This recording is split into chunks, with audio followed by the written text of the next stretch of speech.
Terima kasih Pak Moderator, terima kasih Pak Anies Baswedan. Dalam konteks ketahanan kesehatan, salah satu tugas besar bangsa Indonesia adalah masalah stunting. Saya ingin memaparkan data bahwa berdasarkan data 2022, kasus stunting di Indonesia sebanyak 21,6%, menurun sekitar 2,8% pada tahun sebelumnya. Namun jika kita bandingkan dengan negara seperti Malaysia yang kurang lebih sekitar 21%, kemudian Thailand 12,3%, bahkan Jepang hanya 5,5%, tentu angka ini sangat tinggi. Stunting tidak hanya dampaknya pada pertumbuhan fisik, kognitif, otak dan sebagainya, tetapi di dalam jangka panjang ini akan memberikan dampak terhadap produktivitas masa depan generasi kita.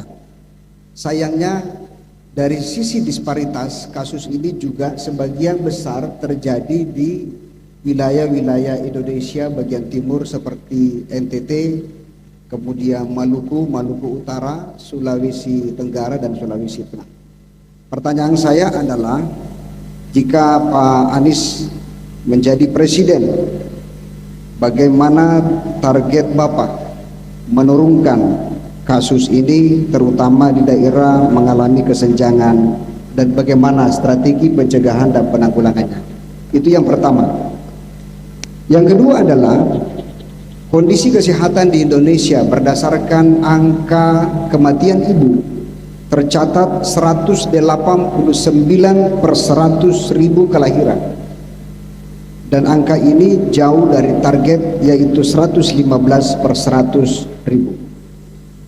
Kalau kita lihat Indonesia yang mengalami double burden of disease, Indonesia hari ini tercatat sebagai negara yang memiliki kasus tuberkulosis tertinggi 2 di dunia, setelah China dan India dan kemudian Indonesia, kemudian China.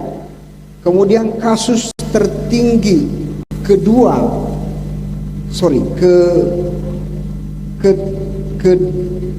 ketiga di dunia mengenai kusta setelah India dan Brazil. Di satu sisi Indonesia juga mengalami beban seperti penyakit-penyakit tidak menular yang dicatat sebagai stroke, kemudian jantung, kemudian diabetes, yang dianggap sebagai penyakit yang paling mematikan. Pertanyaan saya adalah, bagaimana langkah strategi pencegahan yang dapat dilakukan menurut pandangan Pak Anies Baswedan ketika terpilih menjadi presiden? Terima kasih. Waalaikumsalam warahmatullahi wabarakatuh. Silakan. Ya, terima kasih Prof. Sukri. Tadi simptom-simptom sini, Pak, stunting, angka kematian ibu melahirkan, TB, bahkan kusta dan penyakit-penyakit lainnya, ini adalah masalah-masalah yang sebetulnya preventable. Ini agak berbeda dengan COVID kan kira-kira. Ini adalah problem kesehatan masyarakat yang preventable. Perlu ada, ini bicara solusi ya, bicara solusi, perlu ada perhatian dari kepemimpinan nasional dan kepemimpinan di tiap wilayah terkait isu ini. Para bupati, wali kota, dan gubernur itu di dalam setting otonomi daerah, mereka yang bertanggung jawab pada urusan pelayanan kesehatan. Tetapi kita menemukan kenyataan di lapangan, daerah yang pelayanan kesehatannya baik itu bila wali kotanya peduli urusan kesehatan, bila bupatinya peduli. Tapi bila bupatinya tidak peduli, itu akan terbengkalai. Nah, kami melihat, Pak, dari nasional, saya menjadi kepala daerah ini, belum pernah Pak dikumpulkan, diberitahu, Pak Gubernur, target untuk pencegahan penyakit A, B, C, D, F, G. Nggak pernah, Pak. Terus diberikan guideline nasional. Ini adalah yang untuk dikerjakan 1, 2, 3, 4 untuk tiap kepala daerah. Dan bila kepala daerah tidak melaksanakan, maka DAU-nya bisa ditahan, DAK-nya bisa ditahan. Kenapa? Karena dia harus melaksanakan program. Itu nggak pernah. Jadi saya melihat satu kepemimpinan manajemen ini. Bagaimana target-target kesehatan masyarakat dari kepemimpinan nasional diteruskan kepada kepemimpinan daerah, dan kepemimpinan daerah diminta bertanggung jawab karena kewenangannya sudah diberikan, anggarannya sudah diberikan. Ini satu. Yang kedua, praktek di lapangannya menurut saya harus mengoptimalkan peran ibu-ibu PKK. Itu garda terdepan kita yang terlewatkan selama ini. Dasawisma, satu ibu mengelola 10-20 keluarga. Mereka yang paling cepat mendeteksi ketika sebuah keluarga di komunitas punya masalah.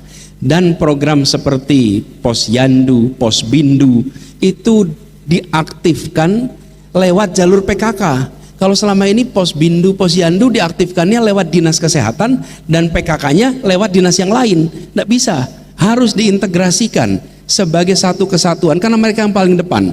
Sehingga problem-problem tadi itu preventable. Lalu alokasi anggaran yang cukup untuk segala macam suplemen pembantu dari mulai ibu hamil sampai dengan lansia yang terkait pencegahan penyakit-penyakit seperti tadi.